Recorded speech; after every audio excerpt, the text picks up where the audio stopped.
সম্পর্কে গুরুত্ব না পেলে দূরত্ব বাড়াইতে হয়। দূরত্ব বেড়েও যদি গুরুত্ব না পাওয়া যায়, তখন বুঝে নেবেন অপর মানুষটা দূরত্ব চেয়েছিল, গুরুত্ব নয়। মাঝে মধ্যে সম্পর্কে একটু গ্যাপ রাখা উচিত, একটু স্পেস থাকা উচিত। এই গ্যাপ কিংবা স্পেস থাকার পরেও যদি অপর মানুষটার গুরুত্ব না পাওয়া যায়, তখন দ্বিগুণ দূরত্ব বাড়িয়ে দেন। একজন বেশি গুরুত্ব দিলে অপরজন গুরুত্ব কমিয়ে দিবে, এটাই স্বাভাবিক। প্রতিটা মুহূর্তে কিংবা প্রতিনিয়ত যদি বারবার আপনি খোঁজ খবর রাখেন কিংবা ফোন মেসেজ দিতে থাকেন, তখন অপর মানুষটা আপনাকে মিস করার সুযোগই পেল না। মাঝে মধ্যে অপর মানুষটাকেও সময় দিতে হয়, অপেক্ষা করাতে হয়, মিস করার সুযোগ দিতে হয়।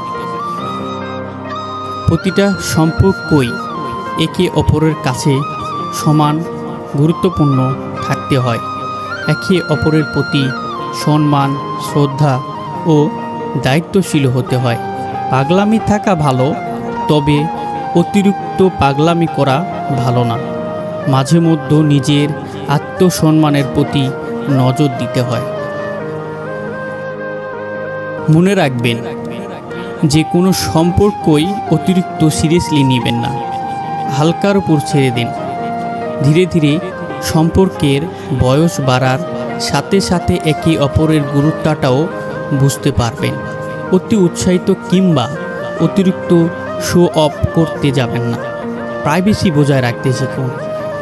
যে আপনার সে গুরুত্ব কমিয়ে কখনো দূরত্ব বাড়াইতে চাইবে না, বরং তার পাগলামি বেড়ে যাবে দূরত্ব বেড়ে যাওয়ার কারণে।